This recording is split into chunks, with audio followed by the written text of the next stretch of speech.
구약 767쪽에 있습니다.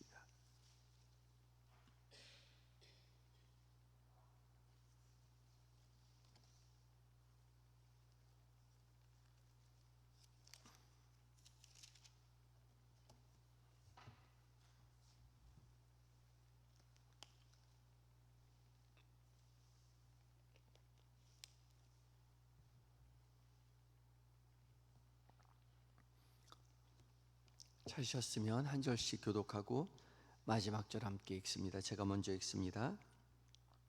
그런즉 내가 내 입을 금하지 아니하고 내 영혼의 아픔 때문에 말하며 내 마음의 괴로움 때문에 불평하리이다.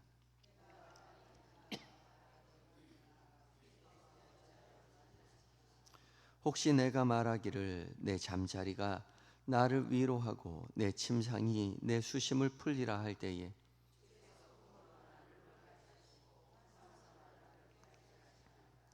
이러므로 내 마음이 뼈를 깎는 고통을 겪으니 차라리 숨이 막히는 것과 죽는 것을 택하리이다.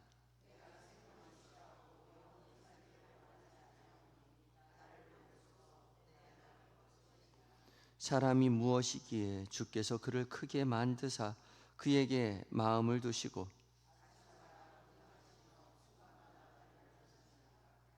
주께서 내게서 눈을 돌이키지 아니하시며 내가 침을 삼킬 동안도 나를 놓지 아니하시기를 어느 때까지 하시리이까?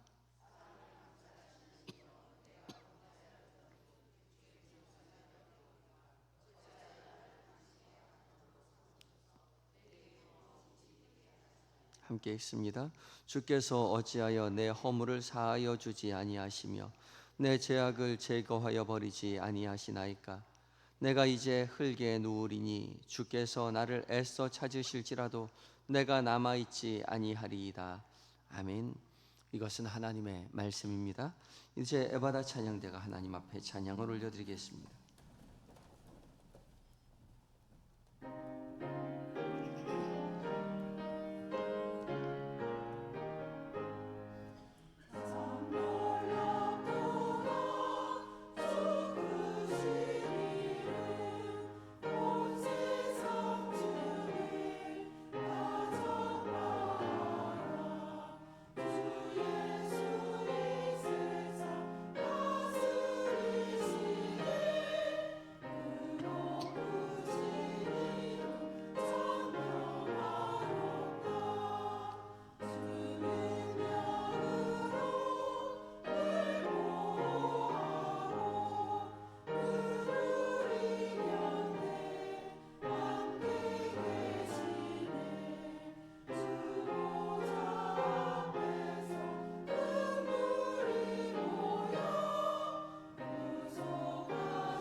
아멘. 에베다 찬양대의 찬양을 주께서 기쁘게 받으신 줄 믿습니다. 주님의 은혜에 감사하며 주를 찬양하고 주님을 의지하고 나아갈 때에 약속하신 은혜로 채우시는 하나님의 주시는 복을 누리고 전하시는 저와 여러분 되셨으면 좋겠습니다. 오늘 주께서 우리 모두를 깨우시고 은혜의 자리로 초대하신 줄 믿습니다. 오늘 공동체 성경기 이제 175회차를 맞이하여서 욥기 6장부터 9장까지의 말씀과 시편 20편 말씀을 읽고 묵상합니다. 오늘부터 읽게 되는 이제 6장부터 9장까지의 말씀은 이제 3장부터 시작되는 욥과 친구들의 대화가 계속 이어집니다. 그 중에 첫 번째 욥의 친구인 엘리바스와의 대화가 6장과 7장에 이어지고 있고요. 8장과 9장은 두 번째 친구인 빌닷과의 대화가 기록되어 있습니다.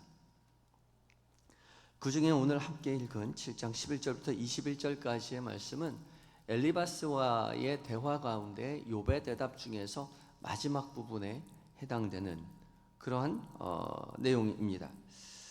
엘리바스는 욥의 고난을 보면서 누구든지 고난 당하는 것은 반드시 이유가 있다라고 그렇게 말을 합니다.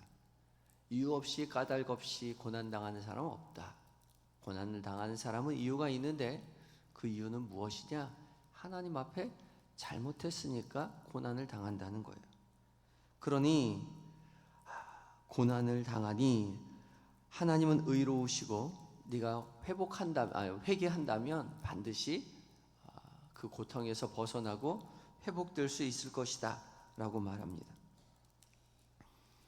언뜻 들으면 굉장히 신앙적인 말처럼 들리죠. 그렇지만 그 말이 욥에게는 전혀 위로가 되지 못합니다.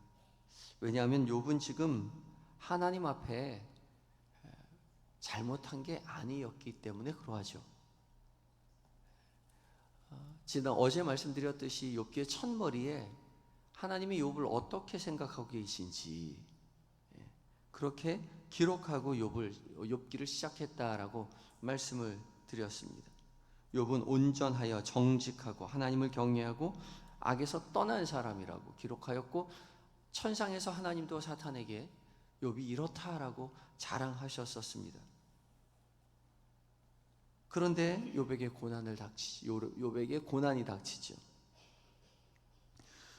욥이 이해할 수 없는 고난이 닥칠 때에 욥은 자신을 향해서 손가락질하는 엘리바스의 말이 겉으로 보면 아무리 신앙적으로 들린다 하더라도 그것을 받아들일 수 없었던 것이죠. 그래서 욥은 6장에서는 자기가 겪고 있는 고통의 무게가 얼마나 무거운지를 토로합니다. 자기 괴로움을 저울에 달아본다면 바다의 모래보다 더 무거울 것이다. 그렇게 말을 하죠. 그리고 낙심한 자에게 필요한 것은 정죄가 아니라 인애라고, 사랑이라고 그렇게 친구들에게 호소합니다. 욥은 친구들에게 자기의 아픔이 얼마나 큰지에 대해서 말을 하죠. 그리고 친구들에게뿐만 아니라 마침내 하나님 앞에 자기의 고통을 쏟아놓는 것이 오늘 본문입니다.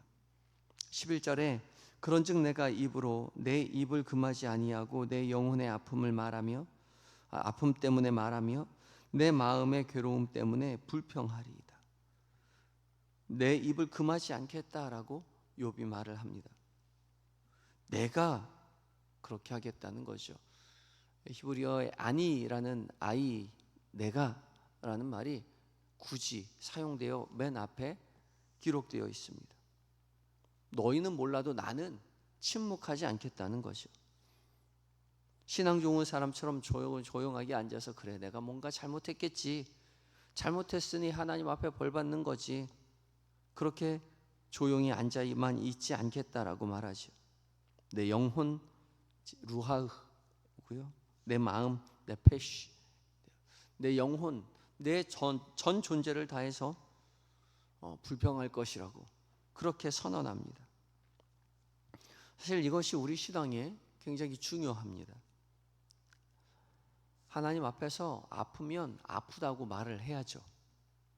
그것이 진짜 신앙입니다. 아픈데 하나님 앞에 점잖이 앉아가지고 안 아픈 척, 괜찮은 척 숨겨서든 안 된단 말이죠. 우리는 가끔 믿음 있는 사람이라면, 신앙이 있는 사람이라면, 성숙한 신앙의 사람이라면 아파도 아픈 거 나타내서는 안 된다고 그렇게 생각하기도 합니다. 그런 마음 품으면 안 될 것 같고, 내색하면 안 될 것 같고, 왠지 내가 좀 철들었으면 하나님이 아픔을 줄 때 좀 참을 줄도 알아야 된다라고 생각하지만, 그래서 마음은 무너지는데 겉으로는 괜찮은 척하고 앉아있지만, 아니요, 하나님은 우리가 숨긴다고 모르는 분이 아니신 거죠. 아프면 아프다고 말하고 괴로움은 괴롭다고 말해야 합니다. 아픔을 감추고 괴로움을 토로하지 않는다고 하나님께서 우리를 칭찬해 주시지 않습니다. 신앙적인 말로 포장하고 앉아 있다고 해서 하나님께서 기특하다고 말해 주시지 않아요. 아프면 아프다고 말하고 힘들면 힘들다고 하나님 앞에 토로해야죠. 너무 아프고 힘들어서 병원에 왔는데 의사에게 앉아가지고 어디가 아프세요? 하고 의사가 얘기하니까 아유, 저는 그래도 살만해요. 저는 괜찮으니까 저보다 아픈 사람들 먼저 돌봐주세요. 그러고 앉아 있으면 치료가 되지 않습니다. 똑같은 병이어도 어떻게 느끼고 있는지, 어떻게 아픈지 사람마다 다르거든요. 병원에 왔다면, 의사 앞에 앉았다면 아픈 곳을 말해야 합니다. 어디가 아픈지, 언제부터 아팠는지, 얼마나 아픈지 말해야 치료가 시작되는 것이죠. 기도도 그렇습니다. 하나님 앞에 나왔으면 아픈 마음을 숨기지 말아야죠. 괜찮은 척 하지 말아야 합니다. 신앙적인 말로 그 아픔 덮어두는 걸 하나님 원하시지 않는다는 거죠. 물론 하나님은 전지전능하시기에 우리가 어디가 아픈지, 얼마나 아픈지, 얼마나 괴로운지 이미 잘 아시죠. 그러나 하나님은 우리가 그 아픔을 토로하고 하나님 앞에 솔직하게 내어놓는 그 자리에서 하나님과 우리와의 친밀한 관계가 이어져 가기를 원하신다는 거죠. 그 아픔을 통해 하나님과 우리의 관계가 깊이 맺어지게 된다는 겁니다. 그래서 멀리 있는 것이 아니라 가까이 주님 앞에 나아가 적극적으로 주님과 소통해야 합니다. 하나님, 제가 아픕니다. 제 마음이 무너집니다. 하나님, 나한테 왜 이러세요? 원망스럽습니다. 제가 이런 일을 왜 겪어야 하는지 저는 도무지 이해할 수가 없습니다. 그렇게 말해야 하는 거죠. 이런 기도가 정직한 기도입니다. 시편을 보면 다윗도 그렇게 기도하죠. 하나님 앞에서 아픔을 숨기지 마시기 바랍니다.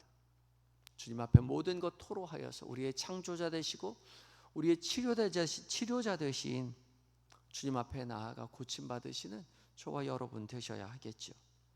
욥은 얼마나 주님 앞에 진솔하게 이야기하냐면 17절과 18절에 이렇게 고백합니다. 사람이 무엇이기에 주께서 그를 크게 만드사 그에게 마음을 두시고 아침마다 권징하시며 순간마다 단련하십니까? 언뜻 보면 시편 8편의 다윗의 고백처럼 하나님을 찬양한 것처럼 들리지만 말씀을 자세히 읽어보면 하나님을 찬양하는 게 아니라 하나님 왜 이렇게 나를 감시하세요? 아침마다 왜 나를 때리세요? 순간마다 왜 나를 단련시키세요?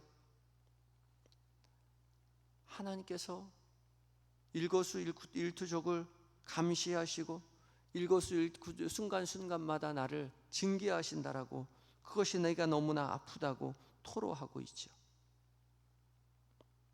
그러나 불평처럼 느끼지만 중요한 것은 여전히 하나님을 인식하고 있다는 겁니다. 순간순간 하나님을 인식하고 있어요. 아픈 순간마다 이때도 주님이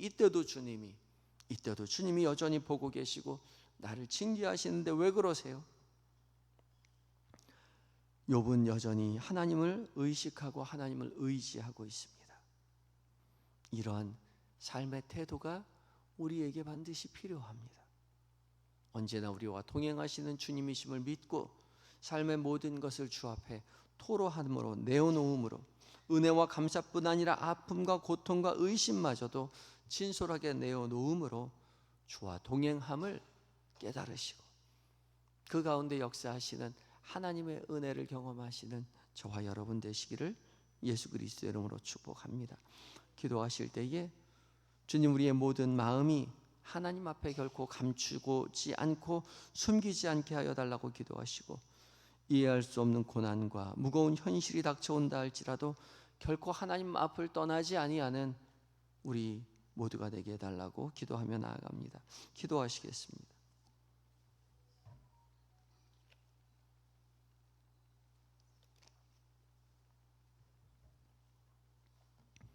사랑과 은혜가 충만하신 아버지 하나님, 우리를 사랑의 손길로 창조하여 주시고 주의 평안으로 구원의 길로 인도하여 주실 때 주의 사랑을 알매도 불구하고 우리의 삶이 여전히 하나님 고난과 아픔이 있음을 고백합니다.